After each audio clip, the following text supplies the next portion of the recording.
Дипломатиялык алакаларга 30 жыл. Азербайжандын президенти Садыр Жапаровду куттуктады.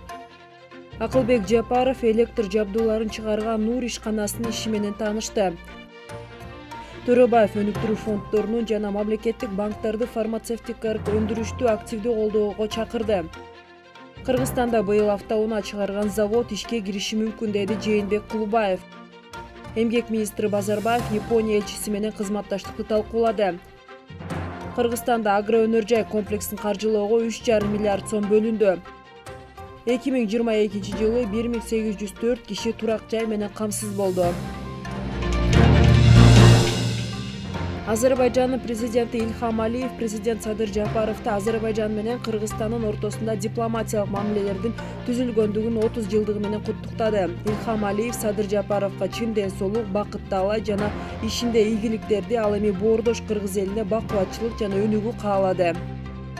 Министрлер кабинетинин төрагасы президенттин администрациясынын жетекчиси Акылбек Жапаров Жалал Абад областына жумушчу сапарынын алкагында Нур ачык акционердик коомунун иши менен таанышты. Министрлер кабинетинин басма сөз кызматы кабарлагандай, Нур ачык акционердик коомунун ишиндеги негизги багыт электр приборлорун чыгаруу болуп саналат. Ал Россияда да сатылат. Министрлер кабинетинин башчысы өнөр-жай ишканалары аймакты гана эмес, бүтүндөй республиканын туруктуу өнүгүүсүн камсыздап жаткандыгын белгилеп, ата мекендик ишканаларды колдоо министрлер кабинетинин артыкчылыктуу багыты экендигин кошумчалады.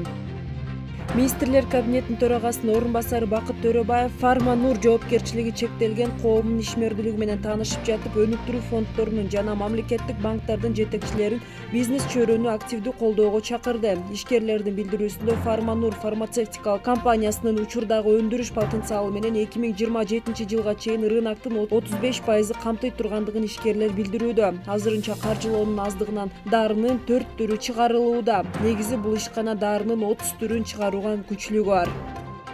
Автоунаа чыгаруу боюнча биргелешкен кыргыз-өзбек заводунун быйыл ишке кириши пландалууда. Бул тууралуу Кабар маалымат агенттигинде өткөн жыйынында Кыргызстандын тышкы иштер министри Жээнбек Кулубаев билдирди. Анын айтуусуна караганда, былтыркы жылдан бери аталган багытта тиешелүү иштери жүргүзүлүп жатат.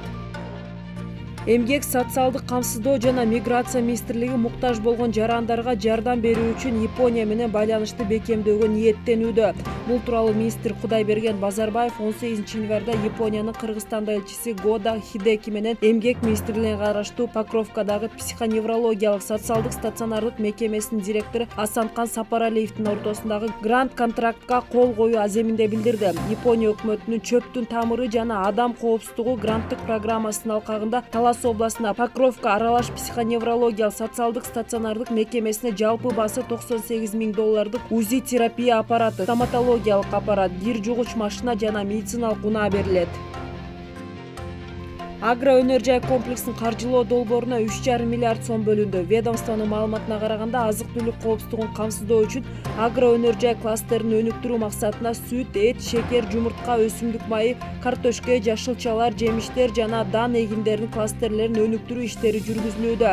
Мындан тышкары кошумча түзүлгөн келишимдердин негизинде балык, бал, жүн, пахта жана жаңгак мөмө өсүмдүктөрүнүн кластердик бирикмелери түзүлүүдө. Долбоордун ишке ашыруунун алкагында Айылбанк ачык акционердик коому жана РСК банк ачык акционердик коому тарабынан бирөөсүз жеңилдетилген насыя 3-төн 5 жылга чейин 6% менен берилет.